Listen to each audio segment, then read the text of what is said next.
ये क्या है? चप्पल। कौन सा? कोल्हापुरी। शाहूराजान दिलाया मान घालुनी Kolhapuri पायतान।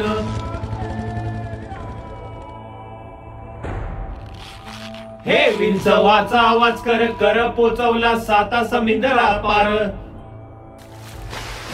One district one product वाढला चप्पलीचा सन्मान। नमस्कार, माझं नाव अनुराग कोकितकर आहे. ओडीओपी अंडर येणाऱ्या कोल्हापुरी चप्पल या प्रोडक्टवरती गेले 10 वर्ष काम करतोय. तर कोल्हापुरी चप्पलमध्ये मेजरली रॉ मटेरियल पासूनच वेगळेपण आहे, पण लेदर थ्रेडनं स्टिचिंग केलेली चप्पल आपल्याला कुठेच बघायला मिळणार नाही. ती ऍक्च्युली कोल्हापुरीची ऑथेंटिसिटी आहे. एक चप्पल हँडमेड करायची झाली तर ऍटलिस्ट त्याला 28 ते 30 दिवस लागतात. कुठलं साईज पाहिजे ते असं काढून घ्यायचं. असला 9 नंबर 10 नंबर कुठला साईज पाहिजे ते काढून घ्यायचं. आता प्रेस करून कटिंग करून घ्यायचं. कटिंग करून घेतल्यानंतर मग आता ते आम्ही हे शिलायला देते. शिलाईला टापी सगळं लावून शिलाई करून आल्यानंतर मग आम्ही ते हाताने असं चेचून घेतो. फिनिशिंग करून घेऊन झाल्यानंतर मग हे ओके झाला. आता असं पट्ट्याला अप्परचं काढून घ्यायचं. असं पट्ट्याचं सगळं ओके करतो. परत त्याला आणि अंगठा लावायचं, छाप रेगा मारायचं. मग फिटिंग लावून असं आपल्याला कुठलं नॅचरल पाहिजे असलं तर नॅचरल करून घ्यायचं. कलर पाहिजे असलं तर कलर करून घ्यायचं. त्याची नाही हो नक्कल कलाकारी ही अस्सल. कोल्हापुरी चप्पल तर ऐकणे काम संपत नाही. एक विणीला 3 केस.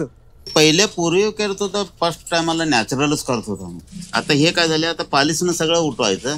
पायात घातलं जरा पाणी लागलं का नाही, पाणी गेला सायनिंग. एक चप्पल नाही म्हणलं तर 150 वेळा हातात येते. 40-50 वर्षाच्या पाठीमाग तर 100ला 100% माणसं आपल्या गावाकडलं सगळं असलंच वापरत. मग तसं सगळं कंपनीच कसं यायला आलं, त्याचं खप विक्री कमी होते आलं. मशीनचं काय, मशीनचं पटपट आता मशीनचं जे लेदर येते ते केमिकल प्रोसिजरमध्ये येते. शेगरा असतोय, साच्या कट कट कट फिटिंग केलं, सोल्युशन लावलं, दिलं केलं. असं काही नाही. तसं कोल्हापुरी नव्हती. पुढं अजून काय असं काय किती दिवस वर्ष चालणार काय असं काय वाटत नाही. तुम्ही घेत आमच्या चप्पल, आम्ही कसं यावं साहेब. मग ते काय एवढी चप्पल आहे, एवढी महाग चप्पल साहेब, म्हणजे कलाकाराला किंमत नाही आहे. सगळ्यांनी उघड बघितलेलं आहे. हे उघड सत्य आहे की कारागिरांचं एक्सप्लॉयटेशन खूप जास्त झालं. हे शिवलं तरच आमचं पोट भरणार. नवरा पण नाही, 2 मुलगं पण नाही, मी काय खाऊ. सगळ्यात मोठा फॅक्टर आहे, आज खूप कमी पैशामध्ये लोकांना काम करावं लागतंय. तेवढं कोल्हापुरी चप्पलला मार्केट आहे आणि ते केलं पाहिजे. इथून पुढे येणाऱ्या पिढीने पण यात उतरलं पाहिजे. आजकालची पिढी नको म्हणते, अंगाला घाण नको. काय करायचं, दुर्दैव आहे हो. फेअर इन्कम कमी झाला होता.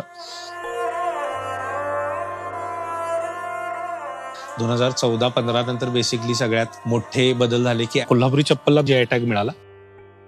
आभार भारत सरकार, हे दर्जा मिळतो या जगभर.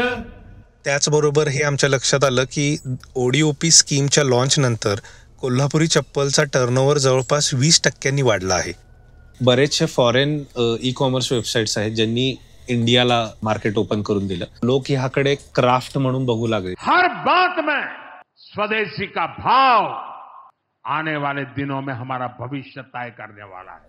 वन डिस्ट्रिक्ट वन प्रोडक्ट हीच ती दूरदृष्टी आहे की त्यामध्ये आपल्याला दिसतंय की एक जिल्ह्यामध्ये जरी एक प्रोडक्ट आपण आयडेंटिफाय करून त्याला ब्रँडिंग करून त्याला एक चांगल्या प्रीमियम लेवलला नेला तरी खूप मोठे बिझनेसेस आपण त्यातून बनवू शकतो.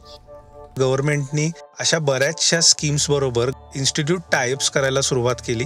इन्स्टिट्यूट जसं की नॅशनल इन्स्टिट्यूट ऑफ डिझाईन असेल किंवा सेंट्रल लेदर रिसर्च इन्स्टिट्यूट असेल, अशा इन्स्टिट्यूट बरोबर कोलॅबरेट करून कारागिरांना ट्रेनिंग देणं किंवा पॅकेजिंग ब्रँडिंगचा सपोर्ट मिळेल यासाठी गव्हर्नमेंट प्रयत्न करत आहे. यातून पुढे हेच होईल की कोल्हापुरी चप्पलला एक आंतरराष्ट्रीय लेवलचा स्टँडर्ड मेंटेन करता येऊ शकेल.